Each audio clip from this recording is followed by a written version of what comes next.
দর্শক, বিজয়ার কার্যক্রম বিভিন্ন মন্দির মণ্ডপে শুরু হয়েছে। এই মুহূর্তে ঢাকেশ্বরী মন্দিরে রয়েছেন সহকর্মী জুম্মাতুল বিদ্যা। আমরা সরাসরি যাচ্ছি আমাদের সহকর্মীর কাছে। শারদীয় শুভেচ্ছা। ঠিক এই মুহূর্তে ঢাকেশ্বরী জাতীয় মন্দিরে চলছে দর্পণ বিসর্জনের পূর্ব আনুষ্ঠানিকতা। সকালে বিহিত পূজা সম্পন্ন হয়েছে এবং দেবীর চরণে সিঁদুর মেখে কিছুক্ষণের মধ্যে দর্পণ বিসর্জন এবং ঘট বিসর্জনের কার্যক্রমটি শুরু হবে, যেটি মঞ্চে চলমান রয়েছে। ক্যামেরার চোখে যেটি দেখা যাচ্ছে, বিহিত পূজার পরপরই সময়ে অঞ্জলি প্রদানের মধ্য দিয়ে আসলে সনাতন ধর্মাবলম্বীরা তারা যুক্ত হয়েছেন এবং নিজের পরিবার থেকে শুরু করে স্বজন, একই সাথে দেশ ও দশের জন্য প্রার্থনা করে যাচ্ছেন সনাতন ধর্মাবলম্বীরা। একটু যদি উল্লেখ করে রাখি যে আজকে বিজয়া দশমী, শারদীয় এই উৎসবের শেষ দিন।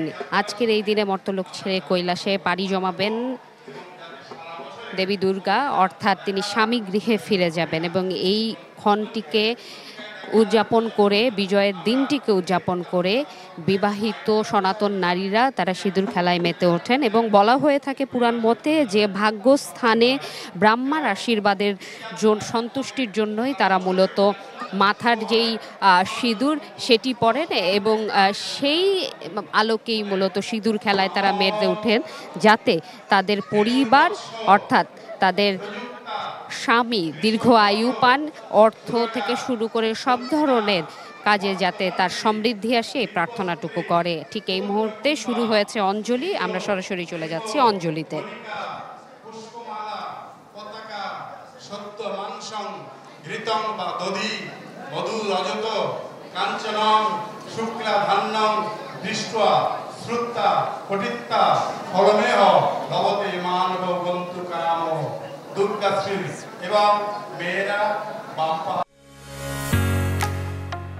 ঢালাইয়ের সেরা প্রিমিয়ার সিমেন্ট।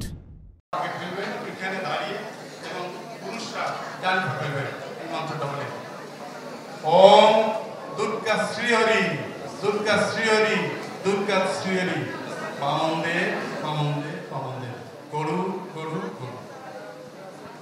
অঞ্জলির শেষাংশ।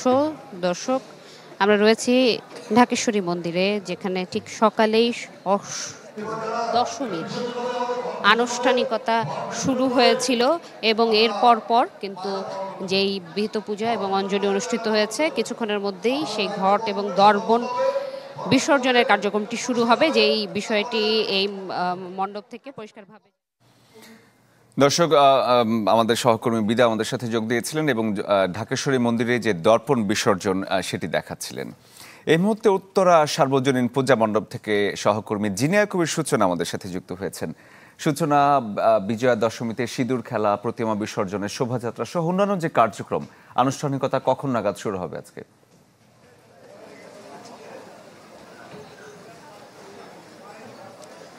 শরীফ, উত্তরা সার্বজনীন পূজা মন্দিরে কিন্তু সব ধরনের প্রস্তুতি সম্পন্ন, অর্থাৎ সকালে যে দশমী বিহিত পূজা সেটি এখনো চলছে এবং এরপরই আছে দর্পণ বিসর্জন এবং তারপরে পুষ্পাঞ্জলি প্রদান। কারণ দর্পণ বিসর্জনের পরে আসলে আর পুষ্পাঞ্জলি প্রদান করা যায় না এবং এই যে শারদীয় উৎসব, যে 5 দিনের যে দুর্গাপূজা সনাতন ধর্মাবলম্বীদের, সেটি কিন্তু আজ বিজয়া দশমীর মধ্য দিয়ে শেষ হবে। অর্থাৎ দেবী দুর্গার যে বিজয়ক্ষণ সেটি তো গতকাল রাতে নবমীর মধ্যে ছিল এবং আজ হচ্ছে বিজয়িনী দেবীকে, দুর্গাকে বরণ করে নেয়ার ক্ষণ এবং সেটি কিন্তু আর কিছুক্ষণের মধ্যেই হতে যাবে।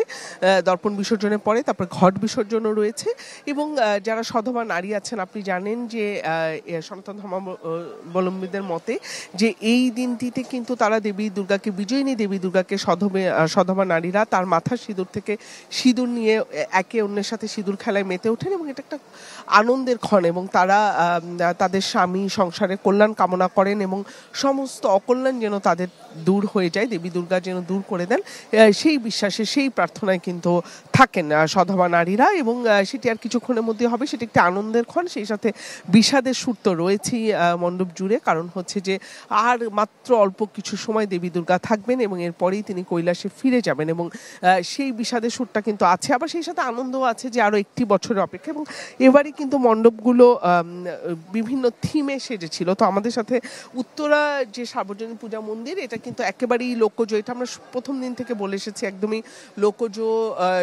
ঐতিহ্যকে ধারণ করে যে শিল্পগুলো হারাতে বসেছে তাদের সাথে তাদের যে লোকজ শিল্পগুলো হারাতে বসেছে সেই থিমে কিন্তু করেছে। তো এই পুরো ডিজাইনটি যিনি করেছেন তিনি আছেন আমাদের সাথে, বিবেকানন্দ রায়। আমরা একটু কথা বলবো তার সাথে। এই যে পটচিত্র এবং লোকজ শিল্প, হ্যাঁ, সেই আদলে একটি মণ্ডপ করা, একটু আপনার কাছে জানতে চাইবো যে কি ধারণা থেকে এটি করে? এটা আমি যেটা বলছি যে আমাদের এই যে লোকাল যে আর্টিস্ট যারা আছেন তারা দিন দিন হারিয়ে যাচ্ছে, তাদের যে কাজ সেটাও হারিয়ে যাচ্ছে। আর আমাদের যে দর্শক, বিজয়া দশমীর খবর জানাচ্ছিলেন আমাদের সহকর্মীরা।